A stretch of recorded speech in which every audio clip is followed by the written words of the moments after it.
Baik, Assalamualaikum warahmatullahi wabarakatuh. Kami dari kelompok 3 yang beranggotakan Muhammad Agung Bimantoro, Devi Triani, Farah Dwiyanti. Kami akan mempresentasikan tentang materi pengembangan organisasi. Slide selanjutnya.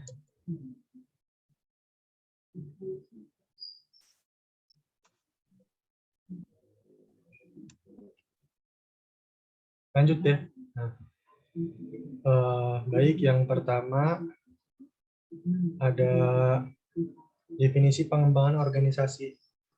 Pengembangan organisasi adalah merupakan suatu usaha terencana dan berkelanjutan mencakup organisasi secara keseluruhan yang dikelola dari atas untuk meningkatkan efisiensi, efektivitas dan kesehatan organisasi melalui intervensi terencana terhadap proses yang terjadi dalam organisasi dengan menggunakan pengetahuan atau ilmu perilaku. Richard Beckhardt 1969 dalam Tyson dan Jackson 2001.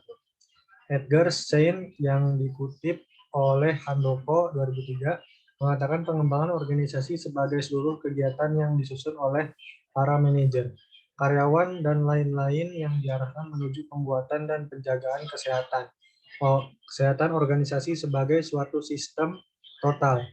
Wendell Prince dan Cecil Bell yang dikutip oleh Handoko 2003 mengatakan pengembangan organisasi adalah suatu usaha jangka panjang untuk memperbaiki proses-proses pemecahan masalah dan pembaharuan organisasi, terutama melalui manajemen budaya organisasi yang lebih efektif dan kolaboratif, dengan tekanan khusus pada budaya tim kerja formal, dengan bantuan pengantar perubahan, katalisator, dan penggunaan teori dan teknologi ilmiah keperilakuan terapan mencakup riset kegiatan. Baik, lanjut. Selanjutnya ada hakikat pengembangan organisasi, yaitu beberapa ciri-ciri pengembangan organisasi. Yang pertama, suatu proses yang sadar dan terencana. Yang kedua, berorientasi kepada belajar sambil memecahkan masalah dan memecahkan masalah sambil belajar. Yang ketiga, memakai pendekatan sistem. Yang keempat, merupakan bagian integral dan kegiatan manajemen. Yang kelima, berorientasi kepada kemajuan, efisiensi, keefektifan, dan kesehatan organisasi. Baik, selanjutnya akan diteruskan oleh Devi.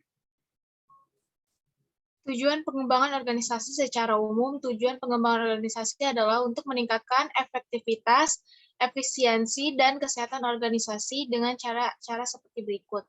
Yang pertama, meningkatkan keharmonisan hubungan kerja antara pimpinan dengan organisasi lainnya. Yang kedua, meningkatkan kemampuan memecahkan persoalan organisasi secara lebih transparan. Ketiga, peningkatan keterbukaan dalam berkomunikasi. Dan yang terakhir, semangat kerja para anggota organisasi dan juga kemampuan mengendalikan diri sendiri. Meskipun pengembangan organisasi orientasinya bukan hanya kalangan manajer atau pegawai organisasi lainnya, tetapi kenyataannya lebih memberikan atensi pada tingkat analisis individu.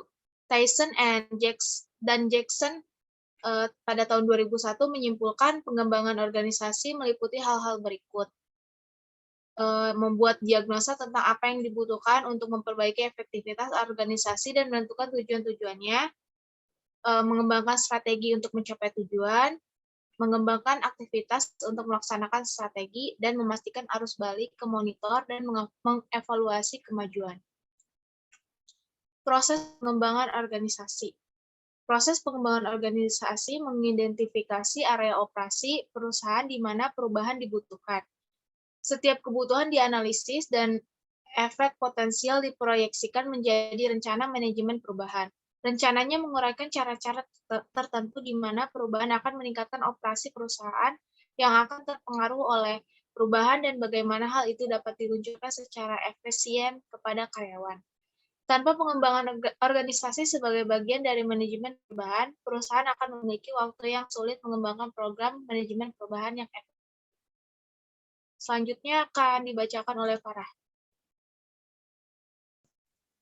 Berikut adalah 5 proses yang umumnya diperlukan dalam pengembangan organisasi.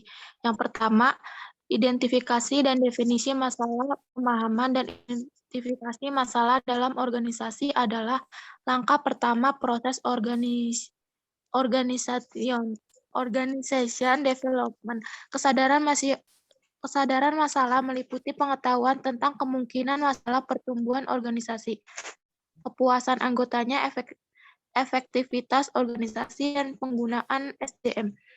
Setelah memahami dengan apa masalahnya, praktisi proses organisasi dapat melanjutkan untuk mengumpulkan data yang diperlukan untuk menyelesaikan masalah tersebut.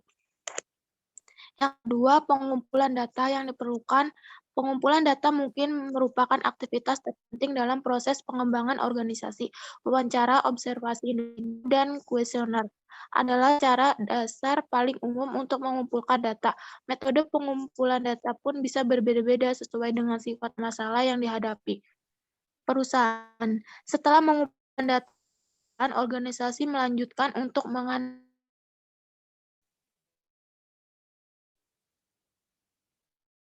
diagnosis membantu perencanaan untuk menemukan sumber masalah tertentu dan melihat apa yang diperlukan struktur atau orang.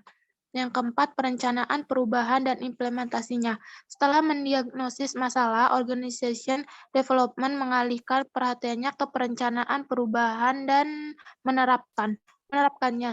Intervensi pengembangan organisasi akan terlihat di sini. Intervensi dianggap sebagai fase tindakan dalam proses pengembangan organisasi. Intervensi adalah serangkaian aktivitas yang direncanakan, diprogram, dan teknik yang digunakan organisasi dan klien mereka untuk berkolaborasi dalam program organization development atau evaluasi dan feedback. Evaluasi juga dianggap sebagai salah satu tahap penting dalam proses pengembangan organisasi. Ketika satu tahap berakhir dan tahap lainnya muncul, evaluasi sangat membantu untuk mengetahui apa yang dilakukan. Apakah perlu adanya pekerjaan lebih lanjut sebelum lanjut ke tahap berikutnya. Setiap aktivitas organization development tidak lengkap tanpa feedback yang tepat.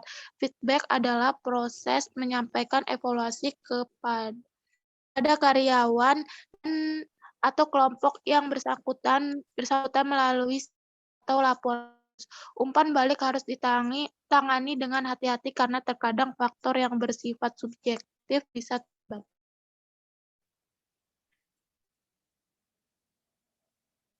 Proses pengembangan organisasi belajar. Organisasi belajar atau organisasi pembelajaran adalah suatu konsep di mana organisasi dianggap harus melakukan proses pembelajaran mandiri atau self-learning, sehingga organisasi tersebut memiliki kecepatan berpikir dan bertindak dalam merespon beragam perubahan yang muncul. Pedler, Boyle, dan Burgoyne mendefinisikan bahwa organisasi pembelajaran adalah sebuah organisasi yang memfasilitasi pembelajaran dari seluruh anggotanya dan secara terus-menerus mentransformasikan diri. Thunberg, Del 2003.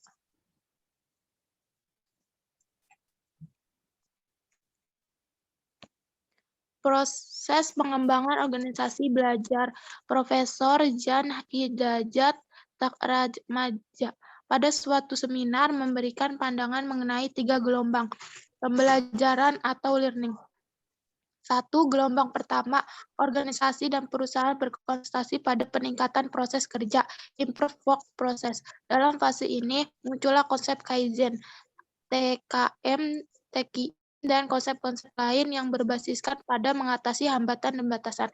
Yang kedua, fase memfokuskan pada peningkatan mengenai bagaimana cara bekerja, improve how to work. Fase ini hanya berkutat pada improvisasi cara berpikir dan dan pembelajaran mengenai masalah-masalah sistem yang dinamis, kompleks, dan mengandung konflik. Yang ketiga, gelombang ketiga, konsep pembelajaran benar-benar tanam dalam organisasi sebagai cara pandang dan berpikir para pimpinan dan juga pekerja.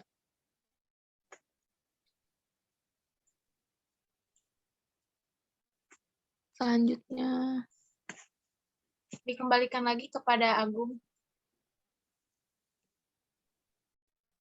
Baik, cukup sekian presentasi dari kelompok kami.